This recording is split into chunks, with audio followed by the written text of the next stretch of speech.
Exam के बारे में जो चीज़ें मुझे 1-2 साल में समझ में आई हैं, वो कुछ चीज़ें मैं आपसे शेयर करना चाहती हूँ। सबसे पहली चीज़ जो पहले जय और रचना हम दोनों बोल चुके हैं कि कंसिस्टेंसी। आप अगर दिन में कई बार हमसे सवाल पूछते हैं कि आप कितने घंटे पढ़ाई करते हैं, तो देखिए घंटे मैटर नहीं करते। कोई 17-18 घंटे हमें नहीं पढ़ना है, इतना हम पढ़ भी नहीं सकते। एक दिन पढ़ सकते हैं, दूसरे दिन नहीं पढ़ पाएँगे। 5 से 6 घंटे ही आपको देने हैं या उतने निकालने हैं, पर वो जो वक्त आप अपनी पढ़ाई को देते हो, वो कंसिस्टेंटली आपको रोज उतना ही अपने पढ़ाई को देना है।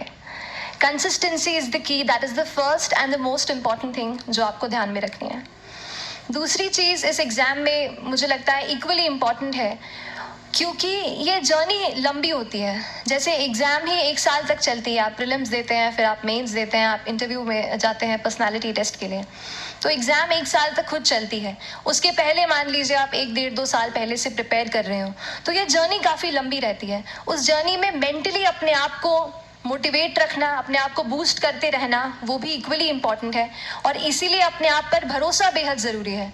You need to have a faith in yourself कि अगर आपने इसमें कदम रखा है, अगर आपने सोचा है कि आप सिविल सर्विस एग्ज़ाम देना चाहते हैं और देंगे, तो आपको ये ठान के उसमें जाना है कि हाँ, मैं ये कर सकता या कर सकती हूँ। ये एक अपना मोटिवेशन, अपने साथ एक फेथ, बिलीफ अपने ऊपर आपको हमेशा रखना है। कमिंग टू प्रेपरेशन की कैसे तैयारी करनी है, बहुत सारी बातें आप सुन चुके हैं कि आंसर राइटिंग में कैसे करना होता है, आंसर राइटिंग का स्ट्रक्चर कैसा होना चाहिए।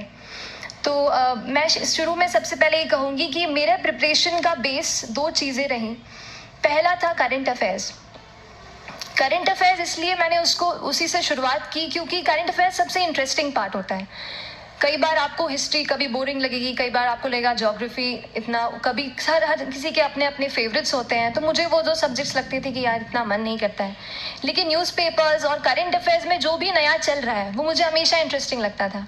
इंटरनेशनल रिलेशंस में क्या हो रहा है, क्या सोशल रियलिटीज़ हैं, कहाँ क्या हुआ, उसका क्या इम्पैक्ट पड़ेगा एडमिनिस्ट्रेशन पे और हमारी कंट्री पे। तो उसको आप अपना एक बेस बना सकते हो।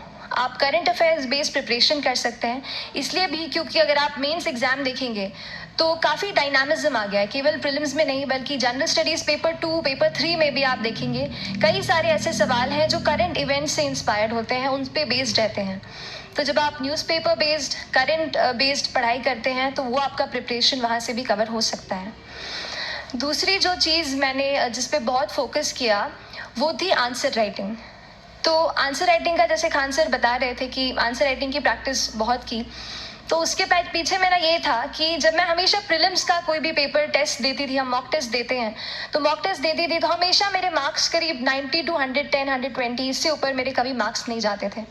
तो मुझे हमेशा ये डर था कि यार प्रीलिम्स में कहीं मेरा कुछ, क्योंकि कट ऑफ भी इसी कुछ रेंज में जाता है, तो हमेशा लगता था कि यार कुछ गड़बड़ यहाँ ना हो जाए।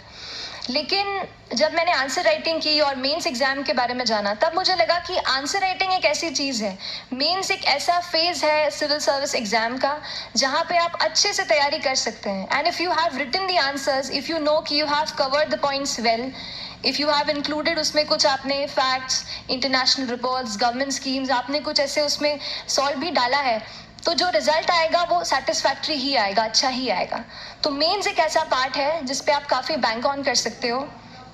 मैं जब पर्सनालिटी टेस्ट भी मैंने दिया, तो इस बार भी आप नंबर्स देखेंगे तो आसपास की रैंक के हिसाब से मेरे नंबर्स उसमें कम हैं, लेकिन it is just the general studies and the answer writing part, जो मेंस के जो वो है मार्क्स हैं या मेंस का जो एक फैक्टर रहा, वो मेरे लिए सबसे ज़्यादा इंपॉर्टेंट डिसाइडिंग फैक्टर रहा है। तो अपना एक्सपीरियंस यही बताऊंगी कि आंसर राइटिंग पे आप विशेष फोकस कीजिए।